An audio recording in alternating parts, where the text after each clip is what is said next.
இல்லாதப்பட்டவர்களுக்கெல்லாம் சாப்பாடு குடுக்கலான்னு நாங்களும் சாப்பாட்ட எடுத்துட்டு போயிட்டு இருந்தோம். அந்த அண்ணன் மட்டும் அந்த வெயில்ல அந்த பாலத்து மேல உட்காந்துருந்தாரு. "என்னாண்ணே வெயில் இப்படி அடிக்குது, இந்த இடத்துல வந்து இப்படி உட்காந்துருக்கீங்க?" அப்படின்னு கேட்டதுக்கு, "தம்பி எனக்கு வீடு இல்லப்பா" அப்படின்னாரு. "அண்ணா வேலைக்கெல்லாம் போவீங்களா மாட்டீங்களாண்ணே?" அப்படின்னு கேட்டதுக்கு, "வேலைக்கெல்லாம் போவேன்ப்பா. வேலை இருக்க நேரத்துல வேலைக்கு போவேன். இல்லாட்டி இது மாதிரி பாட்டில் பொறுக்கிட்டு தான்ப்பா அலைவேன் நானு." "இந்த பாட்டில்லாம் எவ்வளோக்குண்ணே போகும்னு?" கேட்டதுக்கு, "கிலோ ₹5 போகும். இல்லாட்டி ஒவ்வொரு நாளும் ₹20 போகும்ப்பா.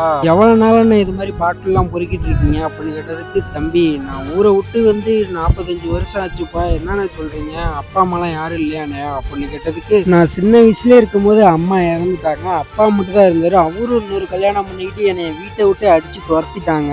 கவலைப்படாதீங்கண்ணே, நாங்க இங்க தான் இருக்கோம். நீங்க என்ன ஆனாலும் கேட்டா நாங்க செய்யறோண்ணே" அப்படின்னா. "சரி உங்களுக்கு பிடிச்ச தொழில் என்னண்ணே?" அப்படின்னு கேட்டதுக்கு, "நான் ஒரு லாரி டிரைவர் போய் என்னை அங்கேயும் வேலை செய்ய விடாம அடிச்சு துரத்திட்டாங்க" அப்படின்னாங்க. அப்பா பிடிச்சா கமெண்ட் பண்ணுங்க, அம்மாவை பிடிச்சா சப்ஸ்கிரைப் பண்ணுங்க.